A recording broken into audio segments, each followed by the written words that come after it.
Hello दोस्तों, स्वागत है आप सभी का आपका अपना चैनल इस क्लासेज में। दोस्तों, आज का सेशन बहुत इंपॉर्टेंट है। आज के सेशन में हम लोग काव्यखंड का दूसरा चैप्टर है सूरदास यानी पद। ये जो है वह इसका हम लोग संपूर्ण अर्थ देखने वाले हैं। पहले हम लोग लेखक का परिचय देखेंगे, कवि का परिचय देखेंगे, उसके बाद ही हम लोग इस कविता का यानी पद का हम लोग अर्थ देखने वाले हैं। तो उन्हें अभी तक हमारा चैनल सब्सक्राइब नहीं किया है तो वीडियो को लाइक करिए, चैनल को सब्सक्राइब करिए और इस वीडियो को जैसे अपने दोस्तों में शेयर करिए और अंत तक बने रहिए। इससे पहले का वीडियो नहीं देखा है तो डिस्क्रिप्शन में उन सभी का लिंक दिया गया है, वहाँ पर जा कर के आप देख सकते हैं। टेलीग्राम चैनल ज्वाइन नहीं किया है तो टेलीग्राम चैनल को ज्वाइन कीजिए, वहाँ पर आप लोग को PDF प्रोवाइड किया जा रहा है। तो चलिए इस सेशन को शुरू करते हैं।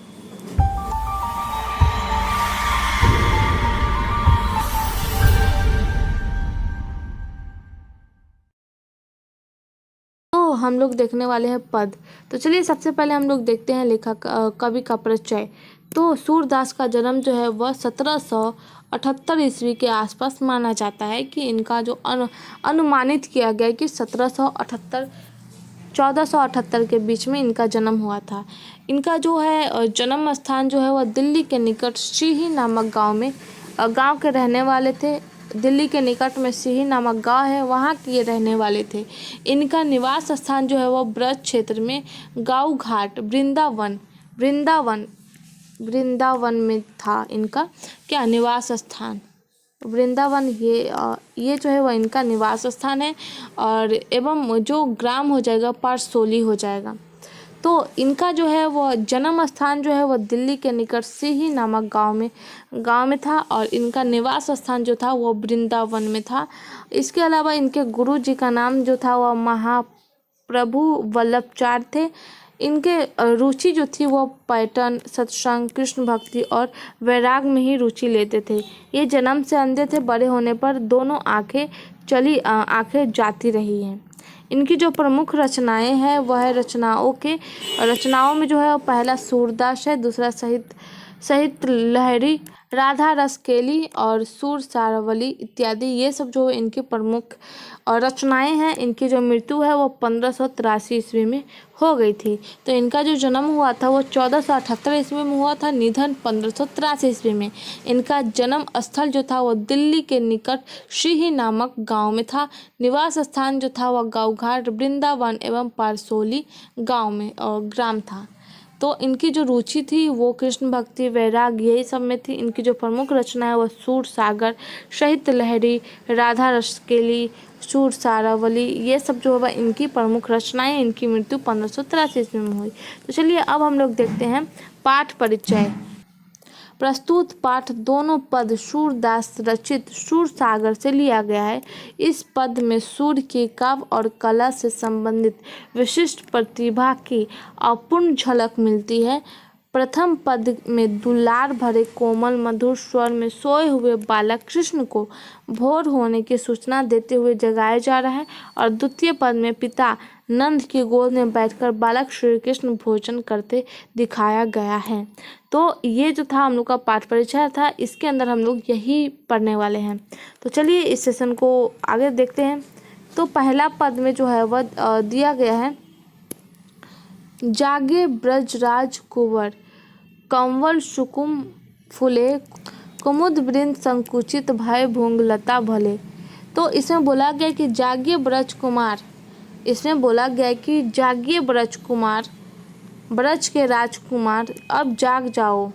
इसमें इसका लिखने का तरीका जो हो जाएगा वो हो जाएगा प्रस्तुत पंक्ति या फिर प्रस्तुत पद वत्सल भाव के सूर सागर से लिया गया है, जिसके कवि जो है वह सूरदास है।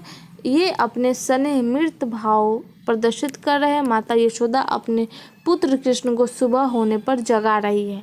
वह कहती है कि हे ब्रज के राजकुमार अब जाग जाओ, कमल पुष्प के खिल गए हैं। इसमें बोला गया कि कंवल कुसुम फूले यानी कमल पुष्प खिल गए हैं, कुमुद भी बंद हो गई है।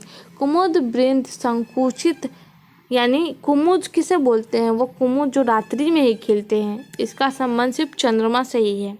तो कुमुद जो है वो खिल करके अब बंद हो गए हैं। भय भय भूंग लता भले, मतलब भ्रमण कमल पुष्पों पर मंडराने लगे। भ्रमण मतलब भौरा, ये जो है वह कमल पुष्प पर मंडराने लगे हैं। तो यशोदा माँ जो है वो बोलती है कि हे ब्रज के राजकुमार, अब जाग जाओ, कमल पुष्प खिल गए हैं, कुमुद भी बंद हो गई है और भ्रमण यानी भौरा कमल पुष्प पर मंडरा रहे हैं।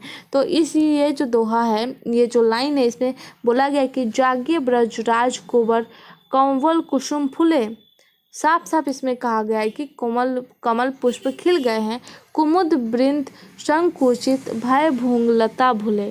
तो इसका जो यही कहना था कि हे ब्रज के राजकुमार, अब जाग जाओ, कमल पुष्प खिल गए हैं, कुमुद भी बंद हो गई है और भौरे जो है वह कमल पुष्प पर मंडराने लगे हैं। अगला दोहा जो है वह दिया गया है कि तम चूर खग रोर सुनहु बोलत बनराई, तम चूर खग रोर सुनहु बोलत बनराई, रामती गौ खरकनी में बछड़ा हित धाई।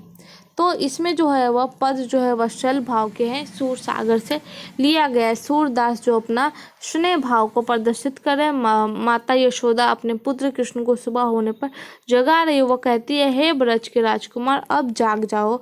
सवेरा होने का प्रतीक जो है वह क्या है, मुर्गे बांग देने लगे हैं। तमचूर मुर्गा को कहा जाता है, मुर्गा तमचूर खगरोर सुनो हूँ, मतलब तमचूर जो है क्या है, बांझ देने लगे, आवाजें लगाने लगे हैं। पक्षियों व चिड़ियों के करवल प्रारंभ हो गए हैं, मतलब पक्षियों और जो चिड़ियों के करवल प्रारंभ हो गए, मतलब चिड़िया चहचकाने लगी है, पक्षियों जो है वह आवाज देने लगी है। तो कहा गया है कि तमचूर खगरोर सुनहु बोलत बनराई, रामती गौ खरकनी में बछड़ा हित धाई। तो गौशाला में गाय जो है बछड़ा के लिए क्या बोले, आवाज दे रही, रंभा रही है कि सुबह हो गई है, बछड़ा के पास जाना है हमें। तो इस दोहा में बोला गया है कि तमचूर खगरोर सुनहु बोलत बनराई, रामती गौ खरकनी में बछड़ा हित धाई। तो इस दोहा का अर्थ यही था। बढ़ते आगे, तो पद 1 का हम लोग तीसरा देखते हैं। तीसरा जो है विधु मलिन रवि प्रकाश गावत नर नारी, सूर श्याम प्रातः उठा अम्बुज करधारी। वधु मलिन, इसमें जो है वह माता यशोदा जो है वह उठाती है सबको, मतलब अपने कृष्ण को उठाती है, क्या करके उठाती है, हे ब्रज के राजकुमार अब जाग जाओ। तो इसमें बोला गया है कि विधु मलिन रवि प्रकाश गावत नर नारी, मतलब चंद्रमा का प्रकाश मलिन हो गया है, मतलब चंद्रमा का प्रकाश जो है वह मलिन मतलब जो हो गया है वह मतलब ख़त्म हो गया है। सूर्य जो है वह मतलब छिप गया है, इसका अर्थ जो है वह चांद छिप गया है, सूरज निकल आया है। नर नारी जो है वह कालीन गीत गा रहे हैं। इसमें बोला गया है कि विधु मलिन रवि प्रकाश गावत नर नारी, मतलब सुबह हो गई है, चंद्रमा का प्रकाश मलिन हो गया है, चांद जो है वह छिप गया है, सूरज निकल गए हैं और नर नारी जो है वह क्या है, कालीन गीत गा रहे हैं। हे श्याम सुंदर अब तुम उठ जाओ, सूर श्याम प्रातः उठो, मतलब हे श्याम सुंदर अब तुम उठ जाओ। सूरदास कहते हैं कि यशोदा बड़ी मनुहार करके श्री गोपाल को जगा रही है। वे कहते हैं कि हाथों के कमल धारण करने वाले कृष्ण उठो, मतलब सूर श्याम प्रातः उठो अम्बुज करधारी, मतलब इसका मतलब होगा कि हाथों में कमल धारण करने वाले कृष्ण अब उठ जाओ। तो इस दोहा में कहा गया था कि विधु मलिन रवि प्रकाश गावत नर नारी, सूर श्याम प्रातः उठो अम्बुज करधारी। तो इसमें बोला गया कि विधु मलिन मतलब चांद जो है वह मलिन हो गई है और ये सूर्य का प्रकाश निकल गया है और नर नारी जो है वह गाना गा रहे हैं, हे श्याम सुंदर अब उठ जाओ, हे हाथों में कमल धारण करने वाले अब उठ जाओ। तो ये था इस दोहा में। अब हम लोग पद 2 देखते हैं। पद 2 में हम लोग देखते हैं इसमें क्या, इसमें जो है वह बोला गया कि इसमें नंद के गोद में बैठ कर के कृष्ण कन्हैया जी क्या है वह खाना खा रहे हैं। तो देखते हैं, जेवत श्याम नंद की कनिया, कछुत खात कछु धरनी गिरावत, छवि निरखती नंद रनिया, छवि निरखती नंद रनिया। तो इसमें बोला गया कि जेवत श्याम नंद की कनिया, कछुत खात कछु धरनी गिरावत, छवि निरखती नंद रनिया। तो प्रस्तुत पद वात्सल्य भाव के है, ये सूर सागर से लिया गया है, जिसमें सूरदास अपनी स्नेह भाव को प्रदर्शित कर रहे हैं। तो श्री कृष्ण जो है वो किसके, नंद की गोद में बैठ करके भोजन कर रहे हैं। तो बोला गया कि जेवत श्याम नंद की कन्या, ये जो है वह कृष्ण जो है वो क्या है, नंद की गोद में बैठ करके भोजन कर रहे हैं। वे कछुत खात, कछुक खात मतलब कुछ खाते हैं, कुछ धरने गिरावत, कछु धरने गिरावत मतलब वो कछु खात, कछु धरने गिरावत, कुछ खाते हैं कुछ धरती पर गिराते हैं।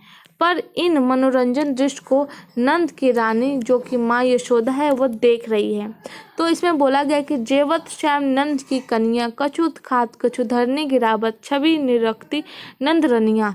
मतलब ये सब जो छवि है वो कौन देख रही है, माँ यशोदा देख रही है कि कन्हैया जी जो है वह नंद की गोद में बैठे हुए हैं और भोजन कर रहे हैं, लेकिन कुछ खा रहे हैं और कुछ धरती पर गिरा रहे हैं। ये जो मनोरंजन है वो दृश्य को नंद की रनिया को देख रही है।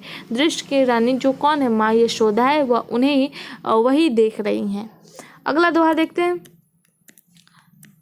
अगला दोहा में है, बड़ी बड़ा बेसन, बड़ी बड़ा बेसन बहुभत्नी, व्यंजन विविध अंगनिया, डारत खात लेत अपन कर, रुचि मनत दही दुनिया। तो ये जो है वो इसमें बोला गया है कि ये कृष्ण जी जो है वह नंद की गोद में बैठ कर के भोजन कर रहे हैं। उनके खाने के लिए अनगिनत प्रकार के व्यंजन बेसन के बनाए गए हैं। बेसन के बड़े बड़ी ये सब जो है वो बहुत सारे जो अनेक प्रकार के व्यंजन जो है वो बने हुए हैं। वे अपने हाथों से कुछ खाते हैं और कुछ गिराते हैं। मतलब बड़ी बड़ा बेसन बहुबेतनी, व्यंजन विविध अगणिय, मतलब बहुत सारे जो है व्यंजन बने हुए हैं, लेकिन अपने हाथों से कुछ खाते हैं कुछ गिराते हैं, लेकिन उनकी रुचि केवल दही के पात्र में। रुचि मानत दही दुनिया, उनकी जो रुचि है वह कहाँ पे है, वह दही के पात्र में अत्यधिक होता है। मिश्री दही माखन मिश्रित करी, मुख नावत छवि धनिया, आपुन खात नंद मुख नावत, सो छवि कहन न बनिया। तो इसमें जो है वह बोला गया है कि उन्हें दही अत्यधिक पसंद है। वे मिश्रित दही और मक्खन को मिला करके अपने मुख में डालते हैं। यह मनोरंजन देखकर माँ यशोदा धन्य हो जाती है। मिश्रित दही मक्खन मिश्रित करी, मतलब ये तीनों को मिला करके मुख नावत छवि धनिया, मतलब मुख में रख रहे हैं। अपुन खात मतलब खुद भी खाते हैं, नंद मुख नावत मतलब नंद के भी मुख में डालते हैं। अपुन खात नंद मुख नावत, सो छवि कहत न बनिया, मतलब खुद भी खाते हैं नंद के मुख में भी डालते हैं। ये छवि जो है वह कहने में नहीं बन रहा है। ये जो है वह कौन देख रही है, माँ यशोदा देख रही है, और वो धन्य हो गई देखते हुए। वे खुद भी खाते हैं और कुछ नंद जी के मुख में भी डालते हैं। ये मनोरम छवि वर्णन करने में नहीं बनता, ये छवि को एक्सप्लेन नहीं किया जा सकता है कि कैसा लग रहा है देखने में। तो इसमें बोला गया कि मिश्रित दही मक्खन मिश्रित करी, मिश्रित दही मक्खन मिश्रित करी, मुख नावत छवि धनिया, अपुन खात नंद मुख नावत, सो छवि कहत न बनिया। मतलब मिश्रित दही ये सब मिला करके अपने मुख में रख रहे हैं। ये छवि जो है वह क्या है, वह देख करके माँ यशोदा बहुत धनी हो गई है। खुद भी खाते हैं और नंद को भी खिलाते हैं। ये छवि कहने में नहीं बन रहा है। जो रस नंद जसोदा बिलसत, सो नहीं तिहु भुवनिया। जो रस नंद जसोदा बिलसत, सो नहीं तिहु भुवनिया, भोजन करी नंद अचमन लीनो, मांगत सूर जुठनिया। इसमें बोला गया है कि कृष्ण जो है वो नंद की गोद में बैठ करके खा रही है। दृश्य क्षण का जो आनंद जो है वह नंद और यशोदा को मिल रहा है। ये आनंद जो है वह किसको मिल रहा है, नंद और यशोदा को। ये तीनों लोगों के किसी को प्राप्त नहीं हो सकता। भोजन करने के बाद नंद और कृष्ण जो है वो कुल्ला करते हैं और जो सूरदास है उनका जूठन मांग रहे हैं। तो जो नंद जसोदा बिलसत, सो नहीं तिहु भुवनिया, जो नंद और यशोदा को आनंद मिल रहा है वह तीनों जो है वह तीनों लोकों में किसी को भी नहीं प्राप्त हो सकता।